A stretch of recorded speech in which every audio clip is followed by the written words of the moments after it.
जय हिंद साथियों। आज की वीडियो में हम जानेंगे कि दिल्ली की न्यू लिक्वर पॉलिसी क्या है और क्यों अरविंद केजरीवाल को अरेस्ट कर लिया गया है। 17 नवंबर 2021 को दिल्ली गवर्नमेंट ने स्टेट में नई शराब नीति लागू की। इसके तहत राजधानी में 32 जोन बनाए गए। हर जोन में ज़्यादा से ज़्यादा 27 दुकानें खुलनी थीं। इस तरह से कुल मिलाकर 849 दुकानें खुलनी थी। नई शराब नीति में दिल्ली की सभी शराब की दुकानों को प्राइवेट कर दिया गया। इसके पहले दिल्ली में शराब की 60% दुकानें सरकारी और 40% प्राइवेट थीं।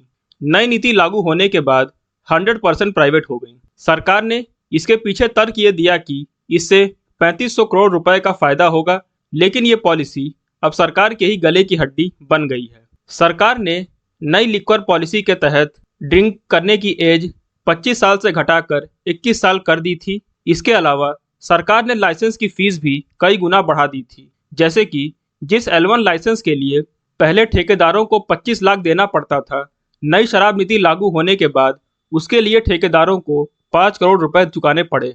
इसी तरह अन्य कैटेगरी में भी लाइसेंस की फीस में काफ़ी बढ़ोतरी हुई। नई पॉलिसी में कहा गया था कि दिल्ली में शराब की कुल दुकानें पहले की तरह ही 850 ही रहेंगी। नई लिक्वर पॉलिसी के तहत दिल्ली में शराब की होम डिलीवरी और दुकानों को सुबह 3 बजे तक खुले रहने की परमिशन भी दे दी गई थी। जिसके बाद अपोजिशन में बैठी बीजेपी ने कहा कि आम आदमी पार्टी के इस पॉलिसी की वजह से कई सारे लिक्वर वेंडर्स रेसिडेंशियल एरियाज में भी अपनी शराब की दुकानें खोल रहे हैं, जिससे कि राजधानी में लिक्वर कल्चर को प्रमोशन मिल रही है। दिल्ली में नई लिक्वर पॉलिसी में यह भी कहा गया था कि वेंडर्स अपने मनचाहे दाम पर MRP के नीचे शराब बेच सकते हैं, जिसके वजह से दिल्ली में कई सारे स्कीम्स लिक्वर पर मिलना शुरू कर दी। जैसे कि एक बोतल पर एक फ्री। कई बार लोग एक पेटी जब शराब खरीदते थे तो उन्हें एक पेटी शराब फ्री में मिल जाती थी, जिसकी वजह से शराब की दुकानों पर लोगों की लंबी लंबी लाइनें लगने लगी और कहीं कहीं तो इन्हें हैंडल करने के लिए पुलिस की भी सहायता ली गई। Delhi new liquor policy case की पूरी टाइमलाइन समझते हैं। 22 मार्च 2021 को दिल्ली के तत्कालीन डिप्टी मिनिस्टर मनीष सिसोदिया ने नई शराब नीति का ऐलान किया।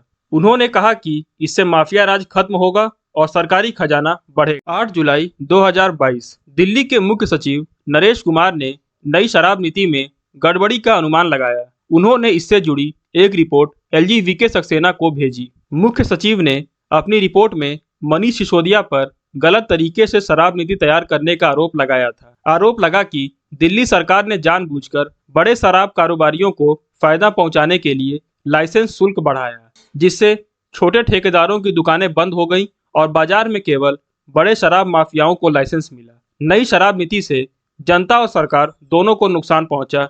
इसके बाद CBI ने 17 अगस्त 2022 को केस दर्ज किया। 12 सितंबर 2022 को आम आदमी पार्टी के संचार प्रमुख विजय नायर को CBI ने गिरफ्तार किया। 26 फरवरी 2023 इस केस में पहली बड़ी गिरफ्तारी मनीष सिसोदिया के रूप में हुई। मनीष सिसोदिया को लंबी पूछताछ के बाद CBI ने अरेस्ट किया।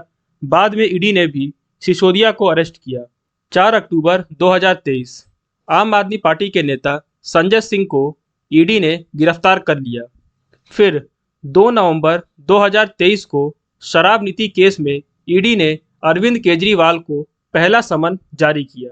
2 नवंबर 2023 से लेकर 17 मार्च 2024 तक ED ने अरविंद केजरीवाल को कुल 9 समन भेजा, पर अरविंद केजरीवाल ने इन समन्स को इलीगल करार दिया और ED के सामने अपीयर होने से मना कर दिया।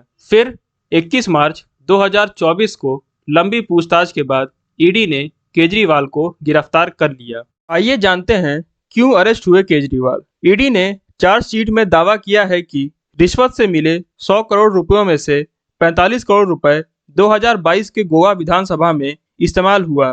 यह पैसा रिश्वत के तौर पर लिया गया था साउथ ग्रुप से। यह पैसा हवाला ऑपरेटर्स के थ्रू गोवा पहुंचाया गया था।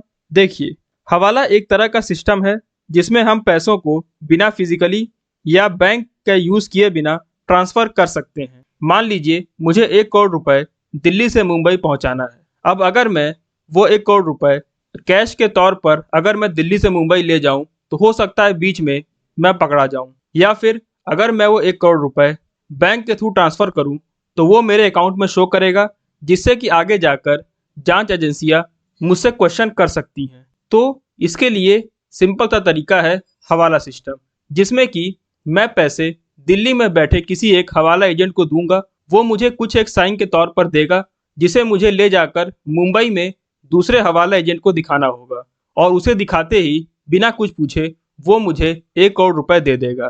कुछ इसी तरीके से हवाला सिस्टम वर्क करता है। आप लोग कमेंट सेक्शन में जरूर बताइएगा कि आपकी इस विषय पर क्या राय है। क्या केजरीवाल को अरेस्ट करना सही था या फिर गलत था? जय हिंद।